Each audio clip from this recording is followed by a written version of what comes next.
is here. Oh my God, you don't know me? Okay. No, I'm very excited. Yeah, we'll chat soon.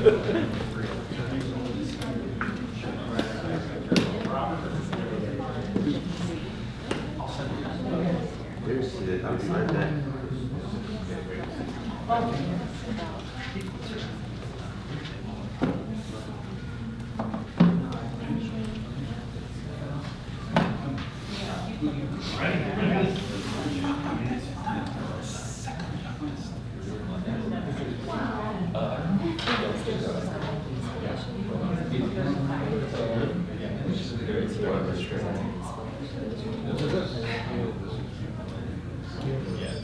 Okay, we're gonna begin. Thanks so much for coming to this center. I know it's quite a way to find this place because it's a long way. I know Brian came from all the way from Riverside, Corona area, right? That's long.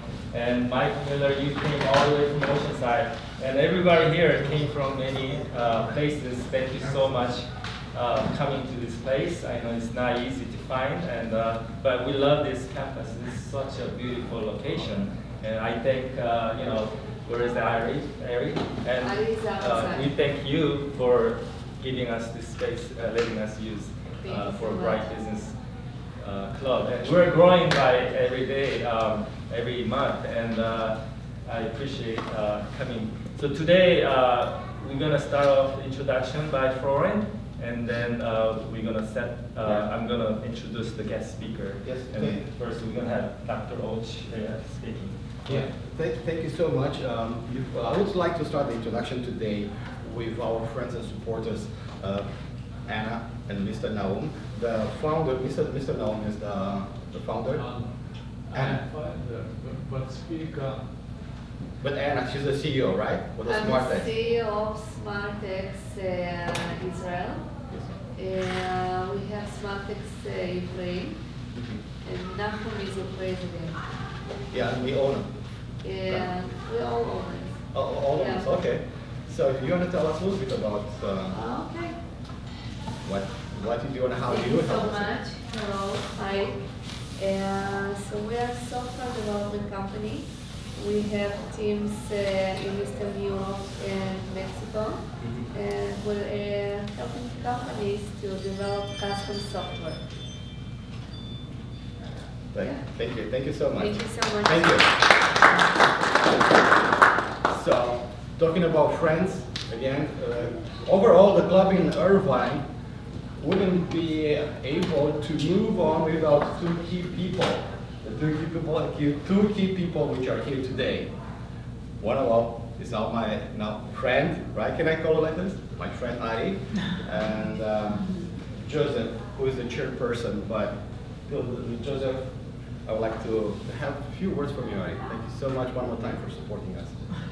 Thank you so much. I think that your activity is very important in the development of groups of businesses and helping each other. I'm very happy to be part of it, and I attended several of the events in the past, and I'm happy to have SmartX here in the room, Anna and Nahum, who are great friends that we worked together for many years, growing their business and so on. So thank you. No, thank you so much. And Ari, correct me if I'm wrong, Ari and Anna and Mr. Naum, they organize a GATN event, so every twice a year. months. Every 6 months they have an event, and I had the honor to be here like 2 weeks ago.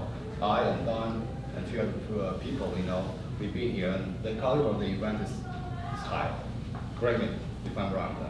Fantastic. Yeah, okay, so this is the caliber. So I hope our events can match your expectations, because we have high expectations. Thank you so much. Rana? Hi. Hi everyone. My name is Raraja. I'm a business strategist and marketer. I have been doing business for almost 2 decades. Am I look like that? No, we are friends here, so you. I like a business too, and there's a lot of advantage. I control my time, so keep enjoying it. I met Joseph Che and another diverse business group, So and then we connect, and then yeah, that's why I'm invited here. And then today I'm going to talk about marketing, which is hopefully everybody are interested in marketing and then learning marketing things. So Yeah, we're gonna blend at the so I'm going end. to talk about later more. Thank you. Thank you Giving so me much, a Ryan. topic. Thank you so much.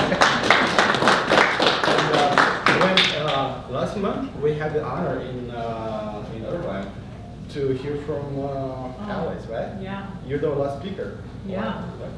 And we're impressed about your life journey. You've been all over the world. Yes. And yeah. Okay. So you want an intro, right? Yeah, I don't know. I'm trying to make an intro. Okay. Hi everyone. My name is Alice. I'm CEO of JAM CQ.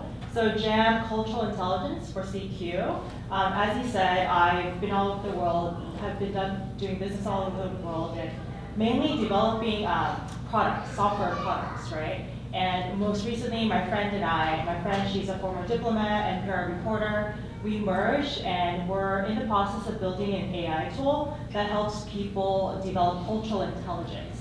So for instance, if you're going to like a trade show in Saudi Arabia, you're American, you don't know how to connect with the people there, right? So it's sort of a training tool so that you'll be able to enter a trade show with confidence and connect with people there.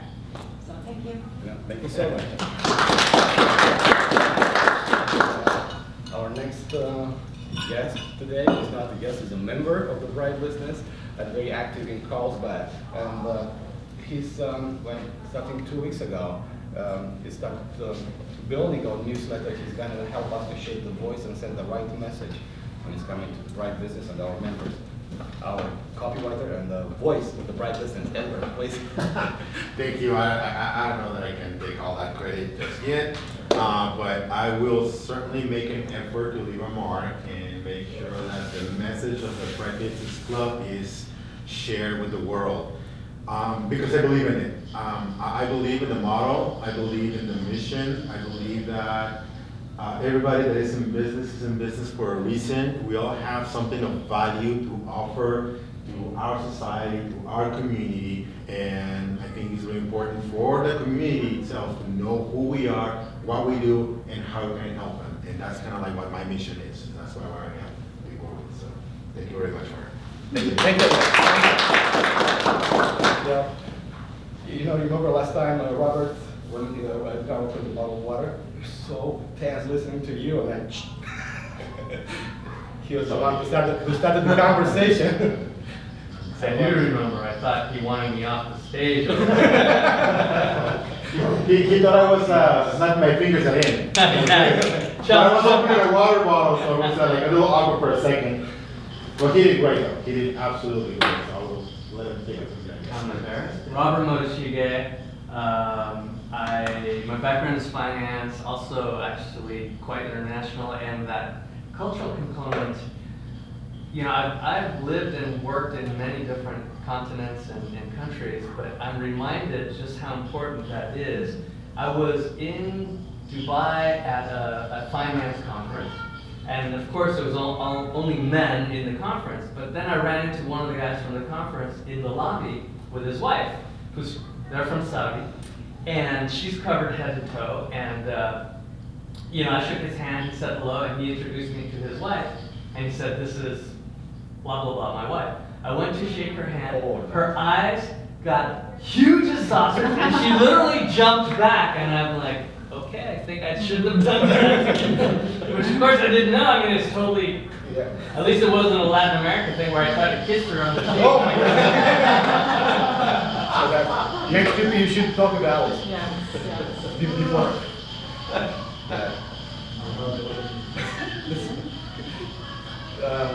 Don is our friend of ours. We've been, I don't know, right when we started the project, remember we had a philosophical conversation with Rodney, your friend? Rodney Dietrich. Yeah. When we talk about the project, in this project we want to help for entrepreneurs first of all.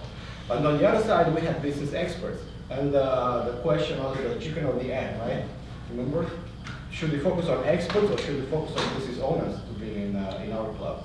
And that was a big question for me. It kind of challenged my thinking for a while. And then I understood, yes, we should focus on business experts and a solid community of dedicated business experts, and then the business owners will plug in.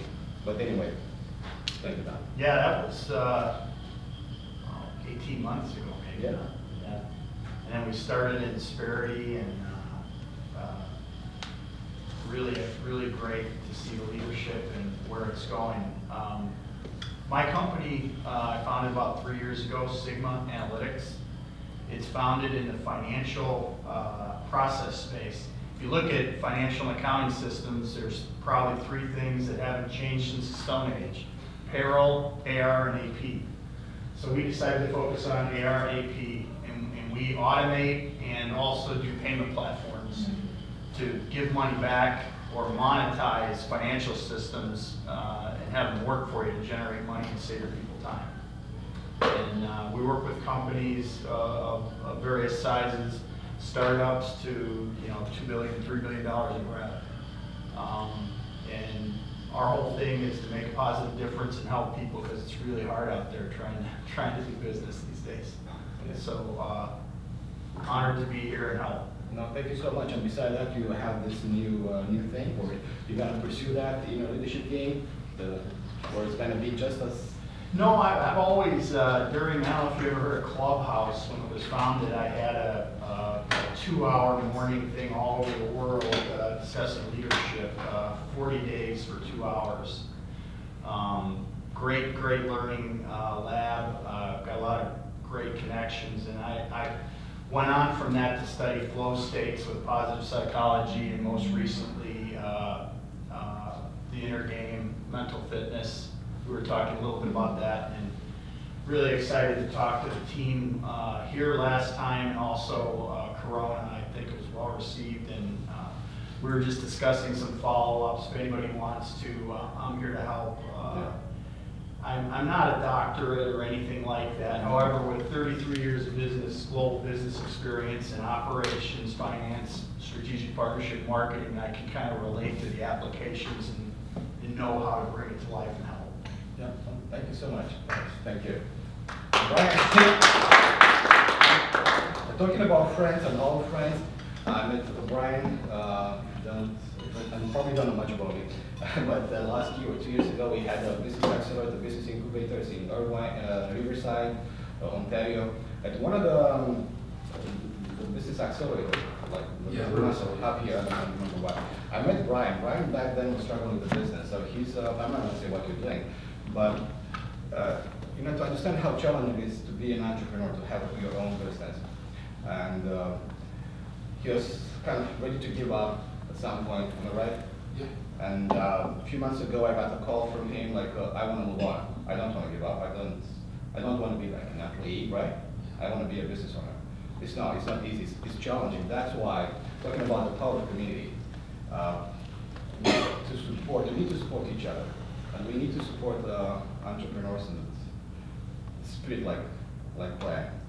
And I'm so happy and so honored to have you joining us. Thank you. Yeah, my name is Brian. I'm owner of a custom sports apparel business, Martian Sports. We help sports teams and businesses with brand awareness. We do design as well. We help them create customized solutions for whatever needs that they're looking for. That's pretty much the overall of what Martian Sports does. Yeah, he had a presentation in Corona last month. So literally, he designed the jersey. He cut them right out of how you do it, and then he prints them, and he does almost everything.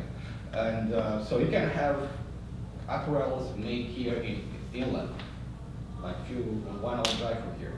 It's amazing what he's doing.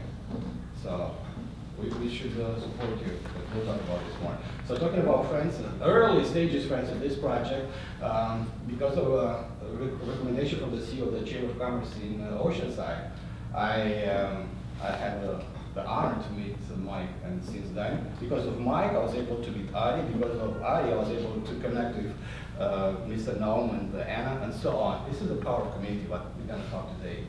So thank you, Mike, for, how can I say, trusting. So we just had a coffee. So Mike, just had a call. Let's have a coffee. I showed him what I kind of want to do. Like, oh, I love it. Kind of like this. Am I right? Whatever you say. I don't know, I might be wrong. So I can, No, Florence done a great job growing this community. What's different is there's different people that come, share their experiences and resources and connections. And because I joined, I have a couple of business opportunities that have closed and another one in the works. So it's very exciting to come to a meeting and actually have an opportunity to do business with others. I'm Mike Miller, founder of Wild Horse Labs. We've been in business 10 years. We're a business growth accelerator. We help companies prepare to launch and scale. I have 2 clients right now going from 0 to next year, a couple million dollars each. They're losing their minds. I said, relax, we'll show you how to do it. We've done it before, breathe, and they're doing a great job. They just needed to know that they can do it. So we support them in that process. We provide alternative financing and access to capital. I'm an angel investor. There's other people here that are, but they don't like to be publicized with people chasing into the bathroom. To help them get that money they need to fuel their growth. Very important. We have contacts and associates in Nairobi, Kenya, Madrid, Spain, and Seoul, South Korea. And of course, Joseph does too. So we have a lot of stories we've been telling each other. If you ever want to go international, help any company, any country come here and let them know if they should or shouldn't and how they should do it. We've done that before successfully. So we provide a 1-hour, no charge, no obligation review by Zoom. We don't sell you anything. We're going to ask you a lot of pointed questions. Typically in our years working with hundreds of companies, we have found they know what they're doing right, they know what they're doing wrong. It's the gaps that they're unaware of and they need help with connections and or money. Mike Miller, Wild Horse Labs, thank you for listening. thank you so much. You're next.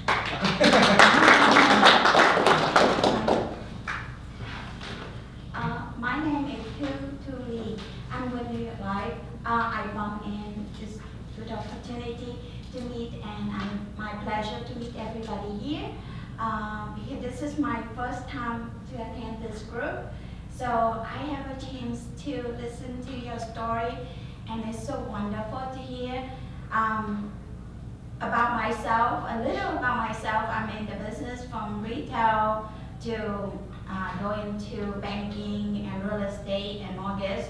And this is my retired job, which is with New York Life, because I found my passion in my back while ago, that my passion is protected many business owner, individual, family, and also help them to accumulate their wealth, pay less on taxes. And I do working a lot of business owner out there, from small business to the big business, and then many of them give me a sad story and some happy story that I have, so I could relate to a lot of story with you all, especially with struggle business.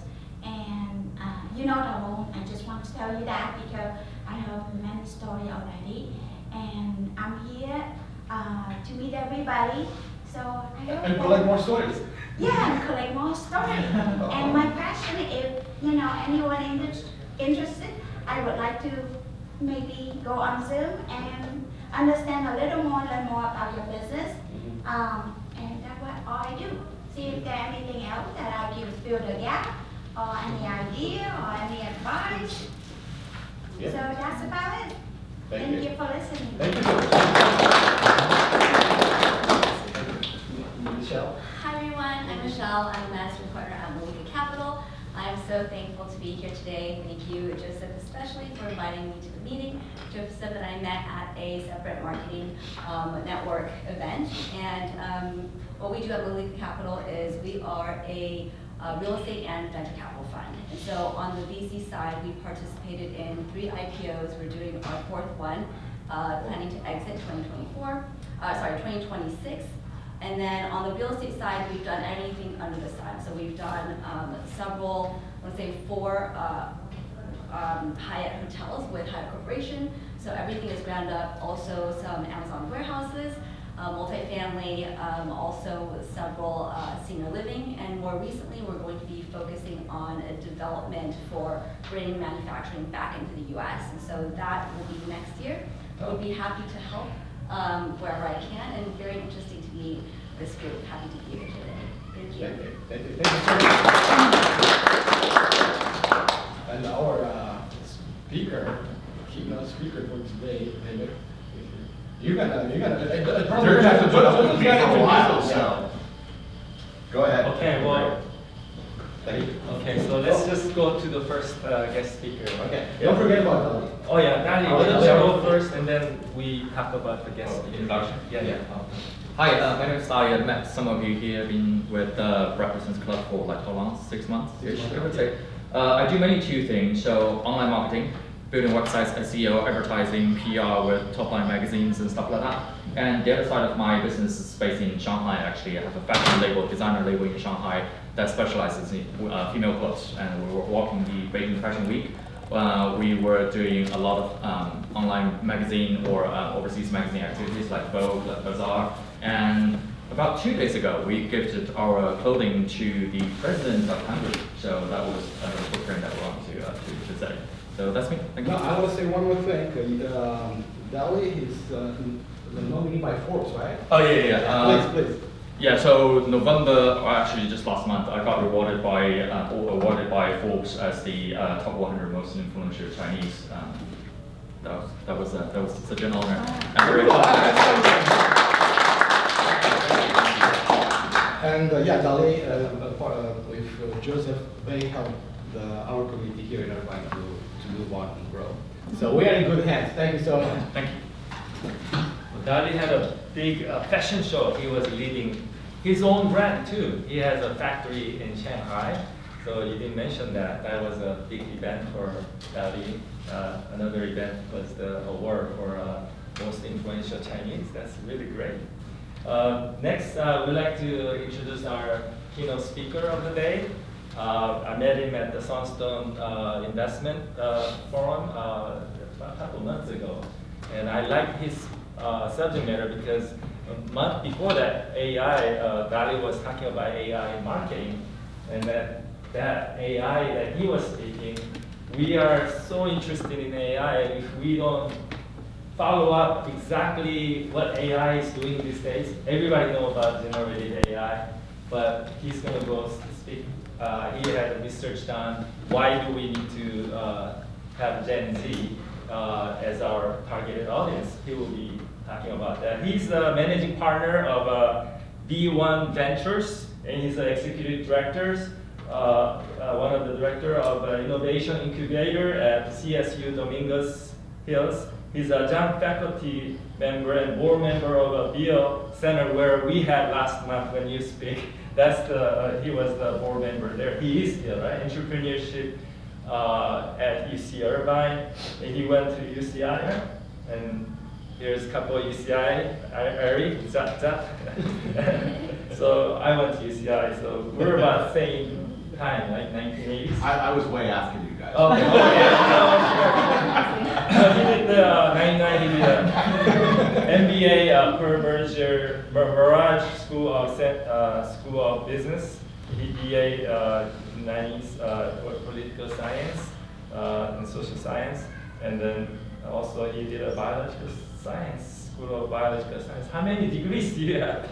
And then the Keller Graduate School of Management as a master's in project management. And I could go on. He has done like Disney consumer product in Vietnam.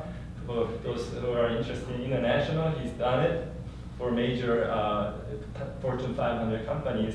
I mean, I could go on for all these degrees and credentials, but I want you to introduce yourself and please be my guest.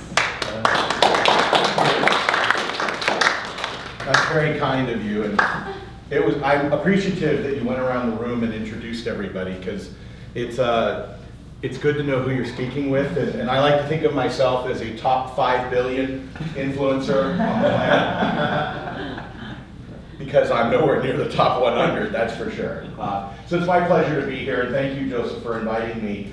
And I see some familiar faces. I was chuckling when you mentioned that, Mike introduced you to Ari and that, and I went, once it was introduced to Ari, it's like, now you have the entire Southern California ecosystem, because Ari is pretty much the most connected guy I know. You and Goran at UCI are these two people that just do amazing things.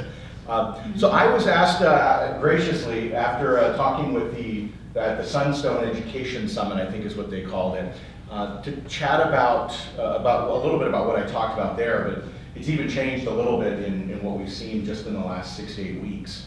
But this generation that we're facing, is anyone in here Gen Z? Yeah, me. Yeah, and I graduated way after these guys, right? Like Gen Z is this funky group, right? Does anyone know when they were born? It's 97 to 2012 or so. It's a 15-year period or so, right? They're the ones that currently are in college, and some of them are just out of college now, right? The first 2 or 3, 4 years into their careers.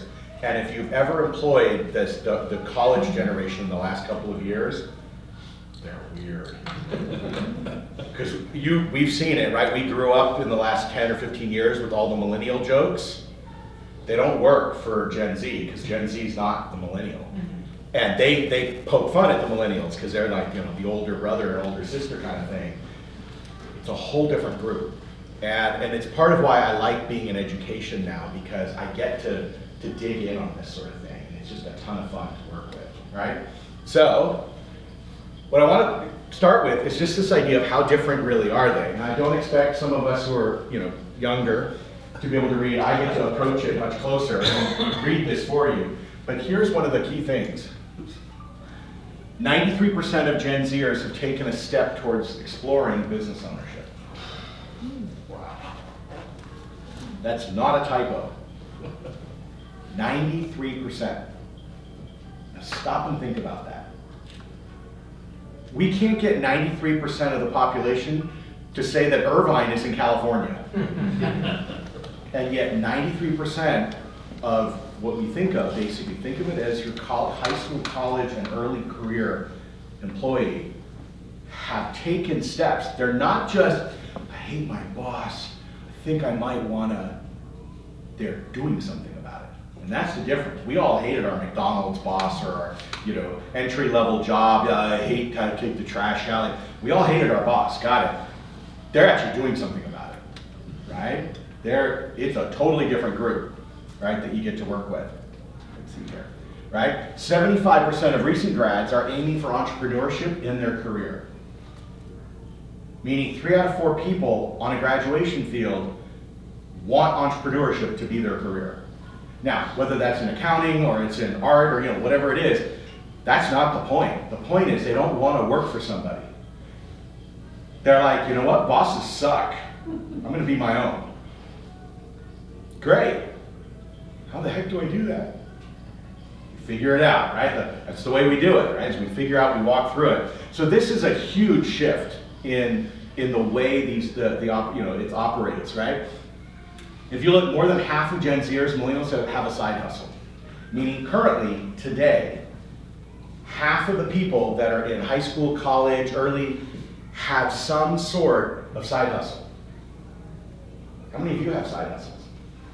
1, 2, 3. We're getting closer to half. They're already doing it. Like, they're running stuff. They're playing with it, right? And when you look at 80% of whom they're more reliant on it, well, part of the reason is if you think about what Gen Z's grown up with, right? They grew up, they were young in the mid-2000s, right? Ballpark. I mean, obviously it's an age range, but they're young and at home, and what happened in 2008? Financial crisis. The rug got pulled out from underneath them, right? Their parents, which trickled down to them. And their parents are, they hear the conversations downstairs.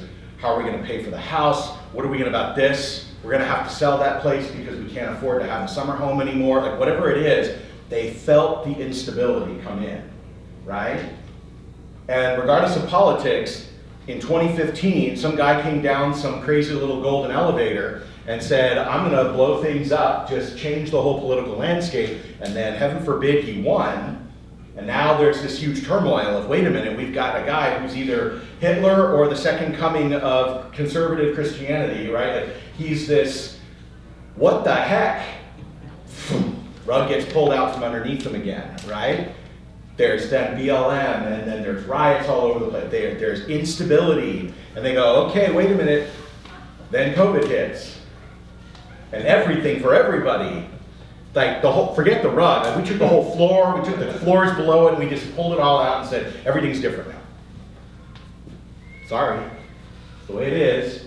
They lost their graduations, right? They lost their friends, didn't get to go to prom, like all the stuff we just kind of plodded along and got to enjoy what has been basically more or less stable America.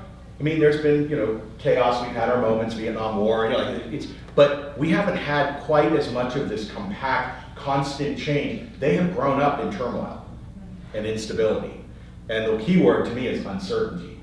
They don't know what's next, which means they don't trust that Robert's gonna hire them and actually keep them and be a good boss. Pro tip, he's an amazing boss, as long as you don't have to work for him. Right? But the point is... You made it sound like prom is so natural and whatever. That's pretty stressful if you don't have a day, I would have been glad not to have to deal with prom. But the bottom line is they are changing the way workforce is thought of. They are redefined. They are not the millennials. All the little snowflake jokes are perfectly fine for millennials. It is not Gen Z. And having started in 2013 at UCI and digging in and starting the Entrepreneur Center there, I was dealing with millennials, and I got to live and breathe the millennial jokes and go, yep, they're jokes for a reason. Totally different now. Like Gen Z is just a different beast, right? Which makes it really exciting. So we as employers, many of us hire these people, right? What do we expect out of college grads, right? What are the things that we expect when they graduate and they move the tassel? Like, what do we expect them to be able to do, right? So here are some key attributes for college grads. And of course I used AI to generate this image. Strong work ethic. Raise your hand if you find one of these objectionable as an employer, right? Like, I don't want a strong work ethic, right? We'd like them to have good communication skills. We want them to have analytic capabilities, right? Who doesn't want them to be able to look at something and analyze it, right? We want adaptability. Hey, I know I threw you on that project. Pause that, I need you to do something totally different. I know it's not your job description, except where it says other duties as assigned. Yeah, I need you to help me with this, so go do it, right? Technical proficiency. How many of us expect that they don't have to teach them how to use Microsoft Word or now the Gen AI engines, right? We're like, actually teach me about the Gen AI engines, what we can do, right?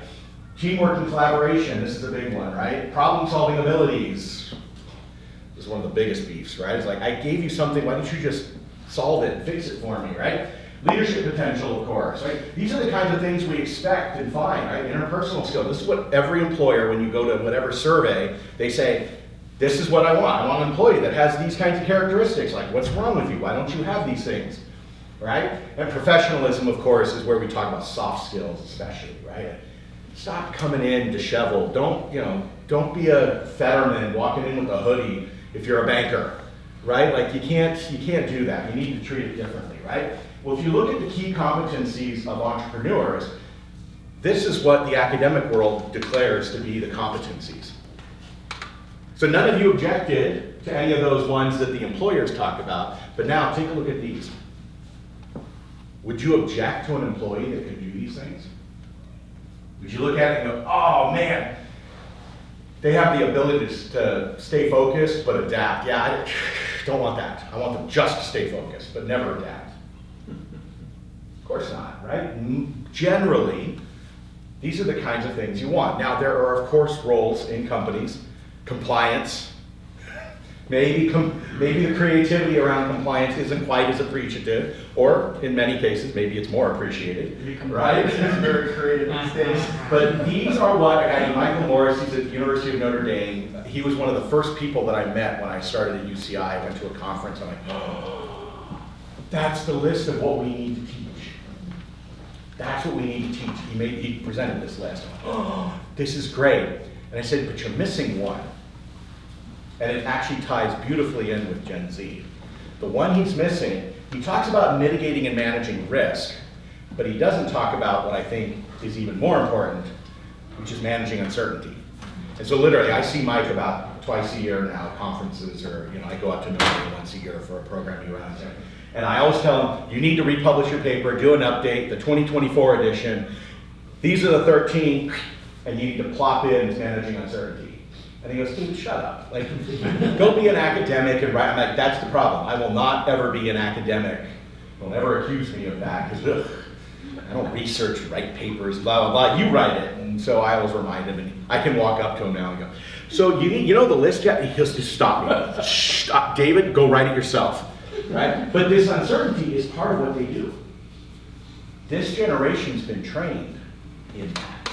Not intentionally, but they're used to things being uncertain. Millennials freak out around uncertainty. No, that's not the way it's supposed to be. Wait a minute. Oh, somebody moved my coffee. Or as we used to say, right, moved my cheese. Oh, woe is me. These guys are, yeah, that's what happens. And they move on, right? They found a way. What a great opportunity, right? This is the generation that's going to be able to do it. So when we talk about what people want as employers, a big question to me is, what do you want, right? As employers, we graduate these students, right? We have thousands of computer scientists and engineers at UCI who are pumping out, and business people and all this stuff. Like, what do you guys want? You go hire somebody to help run this club or to run your organization and help companies accelerate. What do you want, right? Well, it's an interesting question when you think about what you expect from university graduates, but then you ask the question, what do the college grads expect out of a university? Because this has actually changed a ton, and yet nobody talks about it. And it's actually somewhat due to us, as the people who are paying for these college educations right now, right?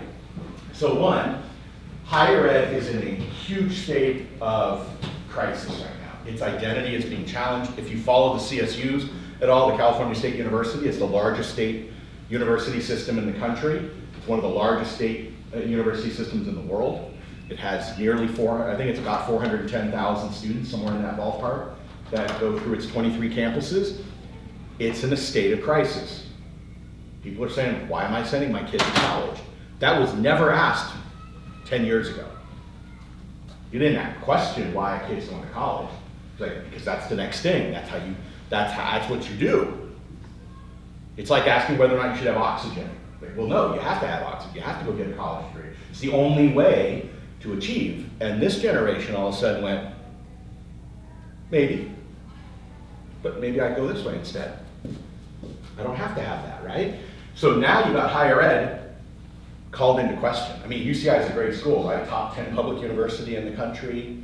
It's basically, we like to think of Harvard as the UCI of the East. I don't know if that really works. The first guy to laugh is the Stanford grad, okay? So it's like Stanford is the UCI of the North, right? There's brands, right? And obviously those brands, Harvard's not diluted, they're still getting applicants, of course, they're still an amazing school, and Stanford's okay too, right? But there's the elites, and then there's 2,000 others. And people are going, what's the value of the degree? I probably should name names.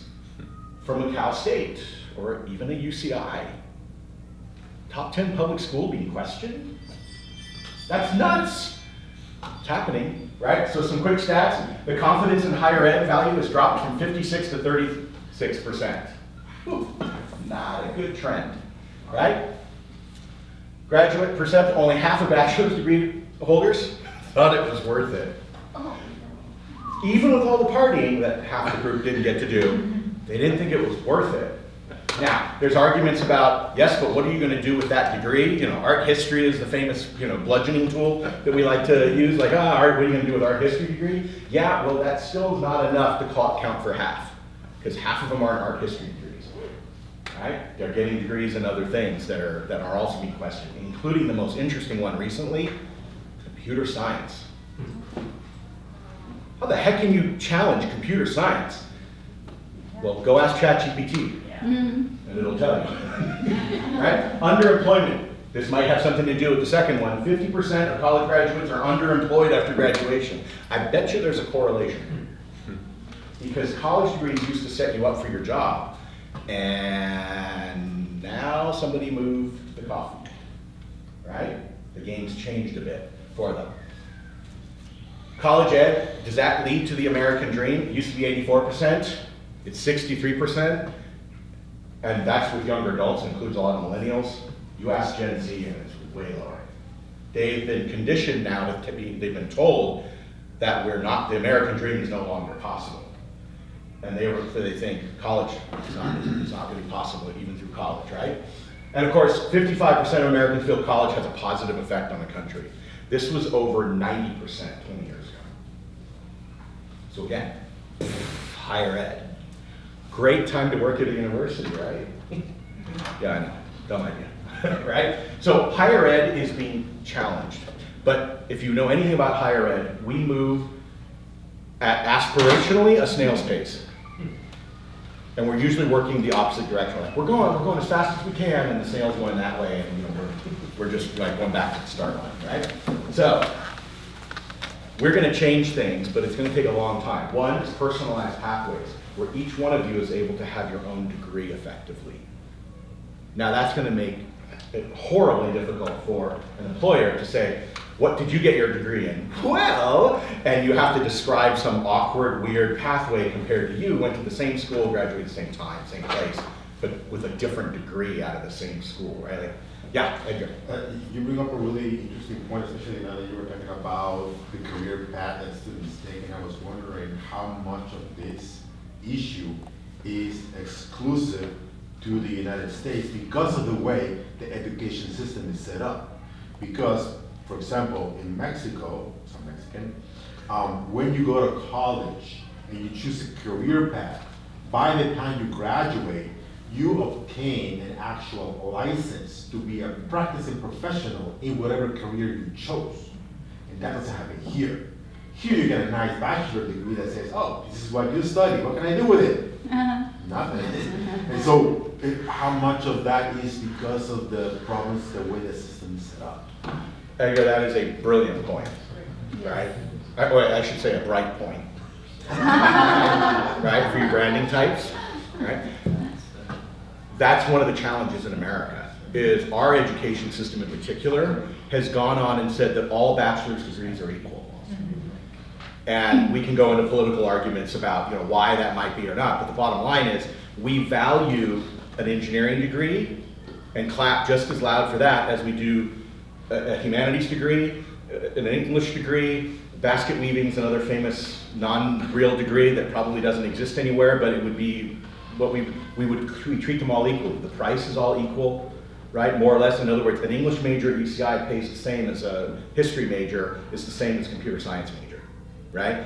And so that equality of value leads to art history degrees wondering what's the point of this, instead of an engineering degree that walks out with a license. You remind me of an example. I was in a university maybe about 6 months ago down in Argentina, and we were with their design school, so we're running entrepreneur and innovation programming with them. And these students are 5-year design students, and they spend 2 years in a classroom, getting beat up about design and all that, and then they spend a year doing practical work on campus, right? They get projects, they're handed homework, it's no longer textbook, it's go build, go design, go do. And then the most fascinating thing is in the 4th year, they're off campus, and they're in the local community working at companies full-time on design stuff. They're learning practical design. They come back for their 5th year, they pull that industry experience in, and they're given much more challenging on-campus program where they can then be assessed, almost like you would a master's student in a defense of a dissertation around design, but it's a mix of practical and theoretical, right? And when they walk out, they are prepped as designers to go right into the industrial design community because they have all the practical experience they need. They have letters of reference from an actual employer. They're prepped. And then I got a kid who's like, I don't know what I want to do. I've got my, I can't say English because it's my wife's major. She's a PhD in English and teaches English. So let's use art history as this, what am I going to do? Well, congratulations on graduating. Want to look at a master's? Like, what are we supposed to do? So it's a great point. What I would say is that many of us know, especially if we've done international work, right, that foreign countries are often thought of as being behind the US. And the reality is that may have been generally true 20, 30, 40 years ago. It's way spottier and conditioned now. And you throw in AI and it's like now it's really, really conditional, right? Whereas in higher ed, many of them have consciously and purposely linked education with careers. And we say, yes, it's important, but we're really generating beautiful citizens. By the way, who can we blame for that? The boomers, right? They're out there fighting Vietnam, right, in the 60s. Guess who runs universities and have for the last 20, 30 years? It's the boomers. And it was, rah, rah, this is a political institution as much as it is an educational institution. All things need to be equal. It's not about the career. It's about better citizenry, so we don't have wars like Vietnam, right? Like there's this undercurrent of a very social, community-driven kind of thing, and that's great, and we want good citizens. I'm not against good citizens, right? I want citizens who know what they're doing when they go into a ballot box. Good, and I want them going to a ballot box, but do they need a 4-year degree in order to do that? Right? Are there other ways? And so many countries have decoupled. Korea is a great example, where they've decoupled the idea of great citizenry from the education. They instead say, look, it's about building a workforce, and you go to college because you're going to get a good job and you're going to contribute to the economy. And yes, we teach some things, but it's really about your skill, your craft, your trade, whatever it's going to be. So again, it's a long answer, but you are spot on. He should be seen. Can I ask a question about that? Yeah, of course. You gave a great example of what's happening in Argentina. Is that just design, or is that a bunch of different fields? It's in a lot of fields, right? And so like we have, how many of you went to a trade school? Right? Like, plumbing or electrical or something. Did you? Yeah, art. Art, very good, right? Art Institute, yeah. And it's like Art Institute's obviously a phenomenal institution. The graduates that come out of Art Institute are many times they lead change, and and they're just like a subtle force that moves the needle, right? What's amazing is we look at trade schools and go, you went to plumbing, or you went to art school, or and we kind of poo-poo it, right? Many countries will consciously split and say, okay, look, in high school you take an assessment test and you get to go to college, and you're going to now be this hoity-toity elite type of thing, or no, you're going to a trade school, right? Or you're not going to go to trade school, and we're going to train you into the workforce as an untrained skilled worker kind of thing, right? Like this, so they triage them, is maybe the right word, earlier. We say, you can be whatever you want. What do you want to do? It involves college though. We need you to go spend $100 grand on college, and then you can do whatever you want. And government will back you with a loan, and if you can't afford it, that's okay. Do it anyway. Right? Like we kind of have this, mix it all together. Like he mentioned I have a master's in project management from Keller Graduate School of Management. Who the heck's ever heard of Keller Graduate School of Management? 1, 2. Well, you probably know Keller, that's why. Right? It's DeVry, which is a trade school, like IT infrastructure kind of, it's a trade school. So people go, oh, we can't call it DeVry because gosh, DeVry is a trade school. Like, well, Keller will be the name of our graduate school, and it's still like, oh, you went to a trade school for a master's in project management. Yeah, and the people who trained me were actual project managers, not theoreticians sitting on a campus writing papers about how project management is good or bad or whatever. They're like actual Boeing project managers teaching me how Boeing runs project management. I didn't probably learn enough about quality from them. Maybe we should not follow the quality. But anyway, but it's that same kind of thing of we look at trades below, it's below community colleges, right? It's just, the reality is most people say in many other countries, it's not a better or worse, you're a better positioned person to go into an academic kind of career and a white collar job kind of thing versus one that's more trades based. We have a huge trade skills gap, right? There's 10 million trade jobs waiting to be filled. Like there's pent up job, it's literally we are limiting our own growth because we can't get enough plumbers. That's why plumbers make over $100 grand a year. as a plumber. I got a plumber that lives down the street from me, he makes 300 grand a year. Now, he's 58, 59, something like that. His back and his knee are, a little challenge after taking a water heater, and kind of wedging it in. He's set. He is going to make more in his life than half the graduates out of UCI, right?